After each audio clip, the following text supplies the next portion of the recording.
Hola gente hermosa, gente bonita, qué alegría, qué gustazo saludarlos hoy sábado 7 de junio. Estamos hoy terminando esta serie de devocionales que se llamó Consuelo de Dios. Hoy es el último día, ha sido una serie muy hermosa. Dios nos ha hablado a través del profeta Isaías, el segundo Isaías, o sea la segunda parte del libro del profeta Isaías. Apenas 5 capítulos nos alcanzó a estudiar, pero creo que fueron de mucha bendición, desde el capítulo 40 hasta el 44. Este es el día número 42 de esta serie y se llama este devocional Serás restaurado. Le pensé poner Serás consolado, también podría caber porque así se llama esta serie, pero vamos a leer muy directamente lo que dice la palabra de Dios y dice directamente eso: seremos reconstruidos, seremos restaurados. Dios le está hablando a su pueblo y recuerden, lo dije mucho al principio de esta serie, lo dejé de decir porque sentí que lo había repetido demasiado, pero hoy que es el último día, permítanme recordarlo una vez más. Dios le está hablando a un pueblo que está en el exilio, que está destruido, que está desconsolado, que está en ruinas, que ha sido capturado, que ha sido derrotado por los babilonios. Literalmente destruyeron las murallas de Jerusalén, destruyeron el templo de Jerusalén y la ciudad está en ruinas. Y el pueblo fue dividido, algunos se quedaron ahí, muchos murieron y a otros se los llevaron cautivos a Babilonia. Es un pueblo desposeído, desligado, desarraigado de su tierra y están allá, arruinados, desconsolados. Y a este pueblo es el pueblo al que Dios le dice: los voy a consolar, primero los voy a perdonar, porque eso que están viviendo es por causa de su pecado. Y dice Dios: los voy a perdonar, los voy a restaurar y los voy a reconstruir, los voy a consolar. Y esa es la palabra para todos nosotros, mi amado hermano. Seguramente tú y yo también a veces nos hemos sentido así, desconsolados, arruinados, destruidos, devastados. Y en esos momentos la palabra de Dios viene a nosotros para decirnos: te perdono, te restauro y te reconstruyo. Vamos a leer la palabra de Dios, mis queridos, en Isaías capítulo 44. Ahora sí, los últimos versículos del capítulo 44, del 26 al 28, no sin antes orar. Gracias, Padre Santo, porque tienes palabra para nosotros todos los días, Señor. Tienes algo que decirnos, te agradecemos por eso. Te agradecemos por esta serie que ha sido de bendición para nuestras vidas. Nos has consolado. El día de hoy, Señor, permítenos terminar escuchando tu palabra una vez más y ser consolados. En el santo nombre de Cristo Jesús oramos. Amén. Amén. Vamos a Isaías 44 del 26 al 28, que dice así: yo confirmo la palabra de mi siervo y cumplo el consejo de mis mensajeros. Mira cómo dice esta última sección Dios. Va a decir varias cosas que empiezan con la frase yo digo, yo digo, yo digo. Yo digo que Jerusalén será habitada, que los pueblos de Judá serán reconstruidos y que restauraré sus ruinas. Yo digo a las aguas profundas, séquense, y ordeno que se sequen sus corrientes. Yo digo de Ciro. ¿Quién es Ciro? El rey persa, ahorita hablaremos de él.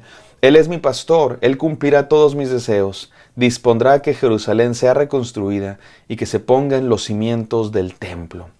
Yo digo, yo digo, yo digo, yo digo. ¿Alguna vez has jugado Simón dice? O el rey pide. No, son esos juegos donde lo que diga Simón tienes que hacer. Si no lo dice Simón, no lo tienes que hacer y si lo haces pierdes. O esos famosos juegos del rey pide, que el rey pide unos calcetines de la América y por ahí anda alguien, ¿no?, con calcetines de la América. Ahí van todos los niños.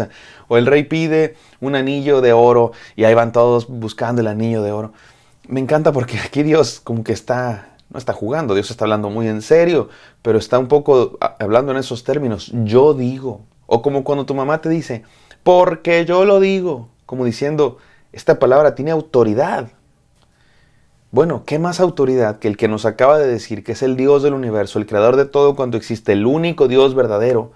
Dice lo siguiente: número 1, que esa ciudad, que la ciudad representa mucho, no es nada más una ciudad, es el hogar y representa la presencia de Dios con su pueblo, donde Dios hizo pacto con David, donde Dios dio victorias, donde Dios tenía su templo, su casa.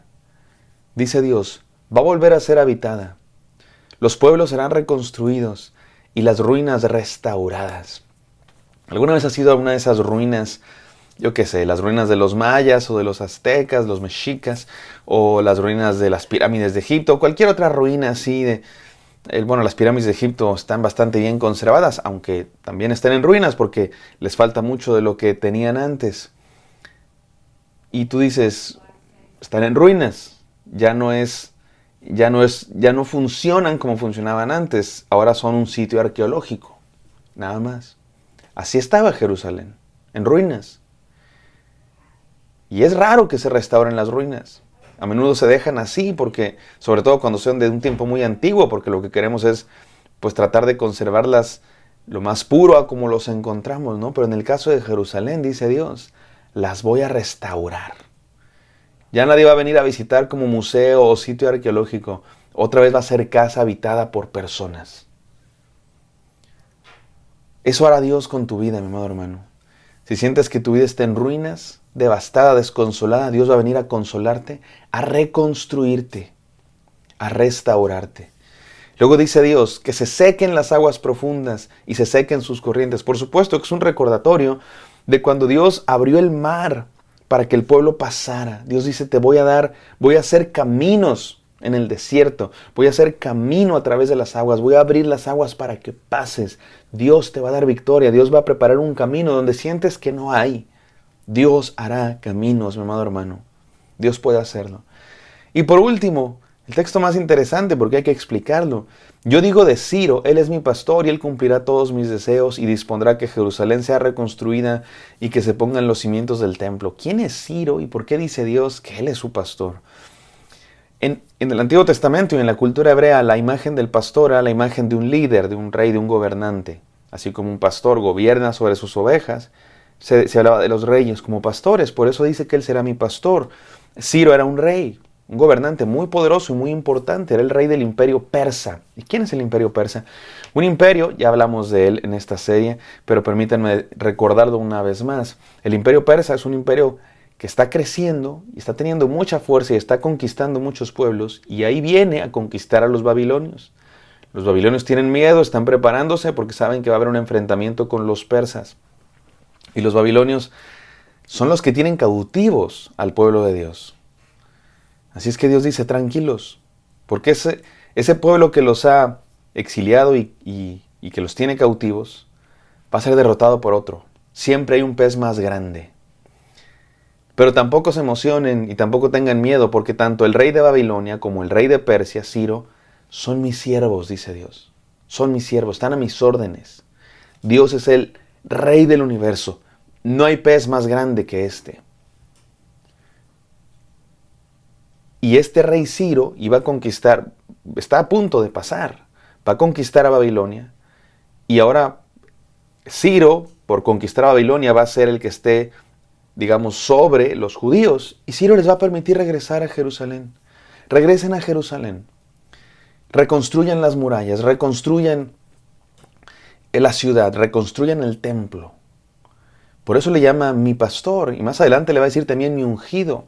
Ahora, Ciro, no sabemos que era un gran creyente en Dios. Fue un instrumento de Dios. Probablemente llegó a creer en Dios. Ojalá que sí. No podemos estar seguros de eso. Pero entonces, ¿por qué Dios le llama mi pastor, mi ungido, mi siervo? Porque Dios lo va a usar para bendecir a su pueblo. Porque así es Dios. Dios es el que tiene los hilos de la historia en sus manos. Él es el que tiene el mundo en sus manos y nada se escapa de Él. Así es que podemos confiar en Él, que va a cumplir su palabra, que nos va a consolar, que nos va a reconstruir. Ahora, déjame, te termino de spoilear la historia. Porque efectivamente el pueblo de Dios regresó a Jerusalén, reconstruyó las murallas, reconstruyó el templo. Pero te digo algo, y aquí es donde la historia parece terminar como anticlimáticamente, como que no tiene un final tan feliz. Porque sí reconstruyen la ciudad, pero no era ni la sombra de la ciudad anterior. Y sí reconstruyen el templo, pero no era ni la sombra del templo anterior. Toda la gloria de la ciudad y del templo no regresaron a Jerusalén.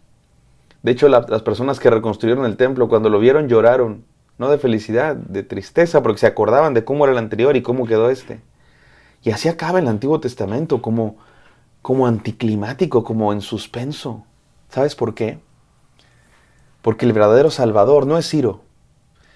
Y la verdadera restauración no es solo la restauración de una ciudad y unas murallas de piedra. El verdadero restaurador, redentor, salvador es Cristo.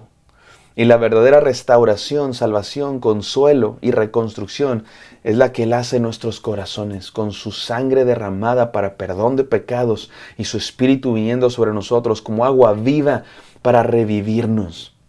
Él es el que cumple todas estas promesas, es Cristo. Es Cristo el que cumple todas estas promesas. Ciro es un instrumento, es una parte del plan de Dios. Pero el centro, el clímax, la victoria final es en Cristo Jesús. Por eso, mi amado hermano, esta restauración de Dios sí pasó, sí se reconstruyeron las murallas, sí se reconstruyó el templo. Pero eso no cumple por completo el plan de Dios. El plan y las promesas de Dios se cumplen en la restauración de nuestras vidas cuando conocemos a Cristo Jesús, el gran Redentor, el gran restaurador. Serás reconstruido, serás restaurado, mi querido hermano. Déjame termino con estas 3 declaraciones. Número 1, Dios dice que serás reconstruido. Número 2, Dios dice que te dará nueva vida. Y número 3, Dios dice que Él viene a salvarte. No solo con Ciro, eso ya pasó, a nosotros ya ni nos tocó lo que sea que hizo Ciro, eso fue hace miles de años.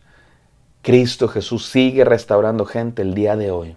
Y cuando creas en Cristo Jesús, cuando le entregues tu vida a Él, tu vida será restaurada, serás consolado, serás reconstruido. Y esas ruinas, esas cenizas que es tu vida después del incendio, renacerán en esperanza, porque Cristo Jesús puede hacer eso. Su sangre maravillosa puede perdonar nuestros pecados y darnos nueva vida, nuevas oportunidades, mi amado hermano. Ven a Él para ser restaurado, para ser consolado, para ser reconstruido. Vamos a orar. Gracias, Padre Santo, por esta serie hermosa de devocionales. Hemos escuchado tu palabra, Señor, hemos sido consolados, hemos sido restaurados. Te amamos, Padre, te bendecimos y te pedimos que sigas hablando a nuestros corazones todos los días. En el nombre santo de Cristo Jesús, Señor nuestro, oramos. Amén. Amén, queridos. Ha sido un placer estar con ustedes en esta serie. No se pierdan la serie que empieza a partir de mañana, que Dios nos va a hablar muy claro, muy fuerte y muy directamente todos los días. Así es que no se despeguen. Dios les bendiga mucho. Espero encontrarlos el día de mañana. Bendiciones.